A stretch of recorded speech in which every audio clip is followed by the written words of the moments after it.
If you will get better, everything will get better for you. What a clear message that was for me. He said, if you'll change your philosophy, if you'll change your habits, if you'll refine your thinking, if you'll change and accept some new disciplines, if you'll turn the corner where you've been in the past, go for a new life for the future, he said, all kinds of remarkable things will happen for you if you will change. Before I met Mr. Shoaff, I used to cross my fingers and say, I sure hope things will change. I was hoping the government would change and the tax structure would change and that my boss would change and pay me more money, would come down, and I was hoping that circumstances would get better. And then I discovered from my teacher that those things are going to continue the same. In fact, all of those things that happen to us is kind of like the wind that blows. But we must not leave our future just to the wind, just to the economy, just to the structure of the way things are happening today. Here's what we must learn to do. I went to work to try to change myself. And I picked up that promise. My teacher shared with me that if I would change, my income would change. If I would change, my bank account would change. If I would change, my future would change. And sure enough, his promise came true for me. Things started working for me, changing my life all those years ago. We don't have to change what's going on out there. That's the wind that's blowing. All we have to do is change what's going on in here. And now there's several ways to do that. The first subject he called personal development. We must learn from personal experience. Pretty simple. Learn from what happens to you. Take a look back over the last few months. Did you make some mistakes? How could you correct those for the future? Take a look back over the last year. Have you done it right or done it wrong? Let's correct it for the next year. Mr. Shoaff asked me when I first met him, he said, Mr. ROHN, how are you doing? You've been out there now 6 years. And I said, I'm not doing very well. He said, I suggest you not do that anymore. What a simple, swift analysis to my situation. He said, if you keep doing it, the next 6 years will be like the last 6. You don't want that to happen. Let's make the changes. The most successful and wealthiest people all practice these habits on a daily routine, and adding these to your daily routine will contribute greatly to your success. Planning your day actually starts the day before. Set out what you want to accomplish before you even start your day. The last thing you do before coming home from work or retiring for the night is to plan your entire next day. When you plan your day the night before, your subconscious mind then goes to work on your plans and your goals while you are asleep. Sit down with a sheet of paper, notebook, or mobile device and put down everything that you need to do the coming day. Preparing your daily list the night before will clear your mind and enable you to sleep more soundly, which will increase your productivity throughout the day. Now, when it comes to making your daily to-do list, make sure that you're working from the 80-20 rule. If you have 10 items to do on your list, 2 of them will be more important than the other 8 put together. Now, there's 2 kinds of people to learn from. One is failures. It's too bad failures don't give seminars, right? That would be valuable. Have them tell you how they lost it all and threw it all away, threw their health away and threw their friendships away and things didn't work out well. That would be valuable. But now then we must also learn from positive, people that have done well. They've got the health, and so we ask them, how did you become so healthy? They've got the skills, so we ask them, how did you become this skillful? They've got the income, so we ask them, how did you get here in such a short period of time? So now here's what's important in personal development. In learning from other people, we learn, number 1, by observation. We learn what we see. We watch people that are successful in what they do. In sports, we watch their disciplines. In business, we watch their disciplines. Second, we learn by what we hear. Learn by listening. And then listen to the sermon on Sunday morning. Listen to the lectures. Listen to the teacher.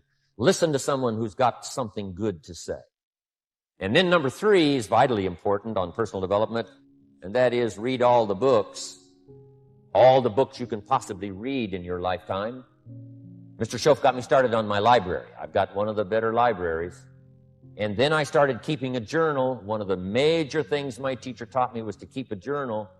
He said, don't trust your memory. If you hear something good, just make a little note and write it down. So I would suggest you do the same. Things that impress you, a poem that impresses you. When you attend a class, some of the ideas that impressed you, jot them down. You read something in a magazine, right? Some ideas. Take those out, put them in your journal. Keep a good journal the rest of your life. This will serve you well. So I want the same thing to happen to you. Value captured that you can resort to later. Go back over it and review it and let it become valuable to you. So that's my first subject, personal development. Work harder on yourself than you do on your job. Develop the skills. Learn the lessons. Take the classes. Absorb all that is being taught to you these days. And then later on, of course, you can sort it out, what's valuable to you and how to refine it for your business and for your life and for your future. But the main thing is to get it and start this process of personal change, personal development. And let me say it one more time. If you will change, everything will change for you. You'll never be the same. You'll keep growing.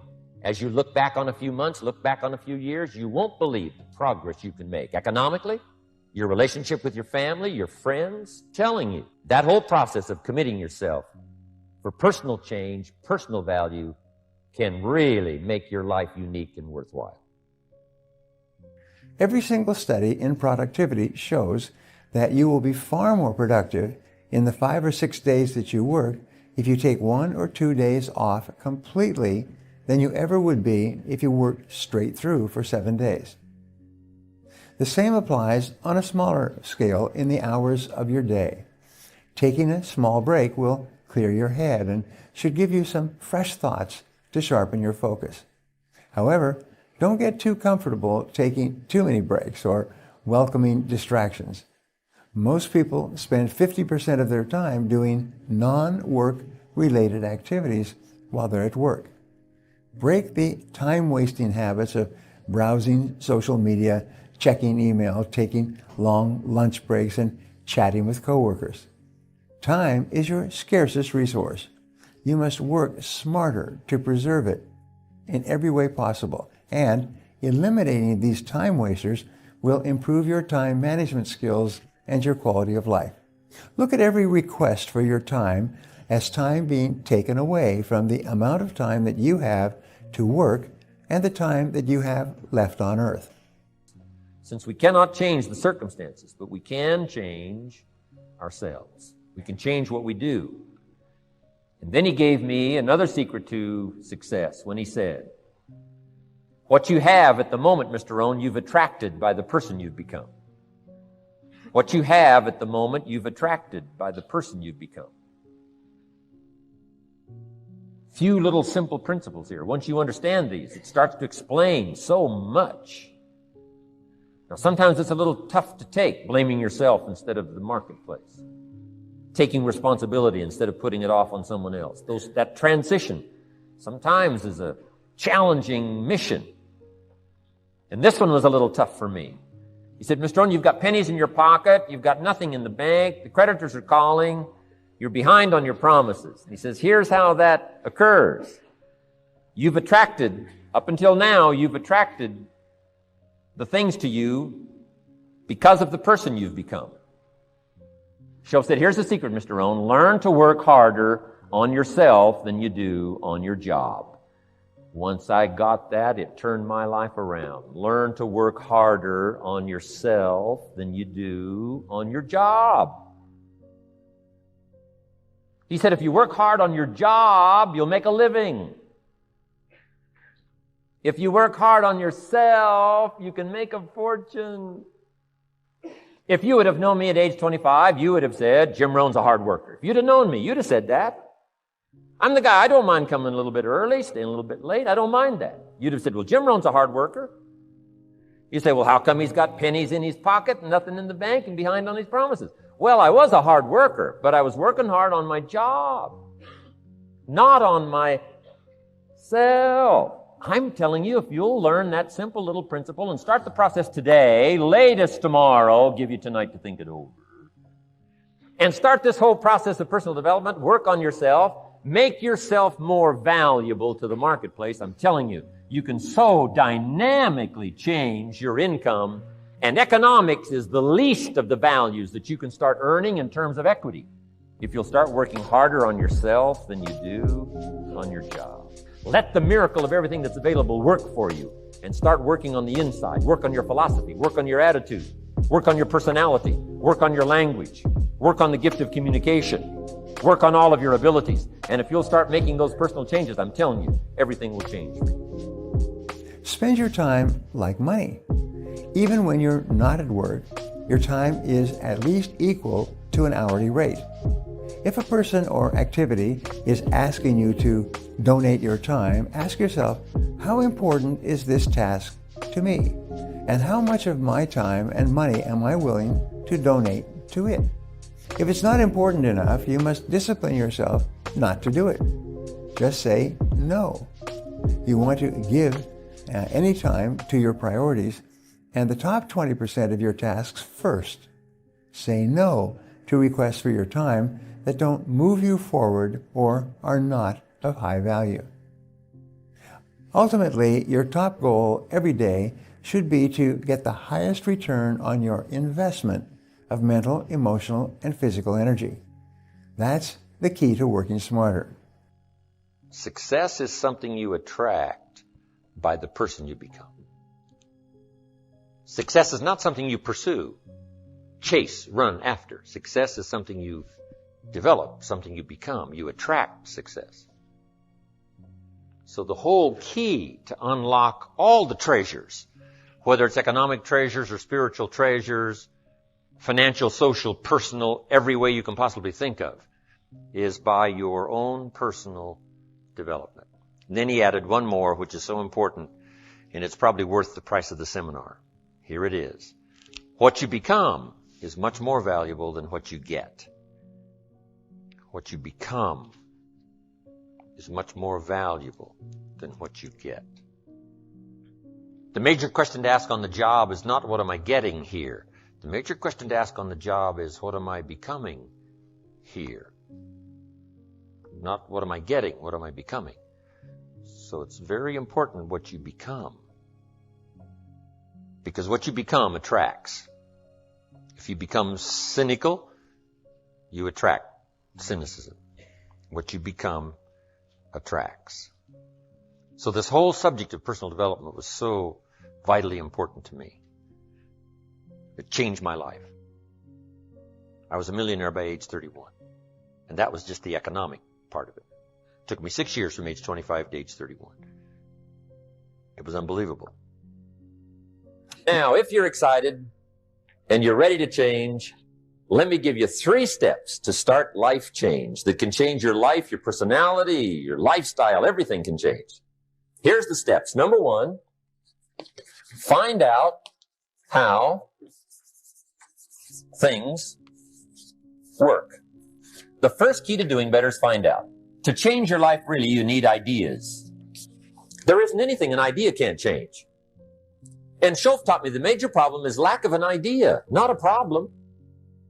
At first, I didn't have any money. I said to Mr. Schoff, I don't have any money. He said, that's not a problem. Now, see, up until then, I always thought it was. Right? I was confused. He said, no, the problem is lack of an idea on how to create money and wealth. It isn't lack of money, it's lack of ideas. So if you get the ideas, see, you can change anything. Now, to get ideas, you need a constant study of finding out. Now, Schoff also said, when you find out something that works, put the information in your journal. Don't use your head for a filing cabinet. Put it in your journal so that you can do the next best thing. Repetition, repetition, repetition. Go over it. And if you repeat it, go over it, sure enough, someday, some mysterious day, the idea takes root, starts to grow, and shows up in your bank account, and your dress, and your personality, and your lifestyle. But capture the ideas in your journal. Find out how things work. Schoff gave me this word for my life change. He said, study. Great word. If you wish to be successful, study success. If you wish to be happy, study happiness. If you wish to be wealthy, study wealth. Don't leave it to chance. Make it a study. Some people just go through the day with their fingers crossed. See, that won't do it. You've got to study the things that can change your economic, social, spiritual, personal life.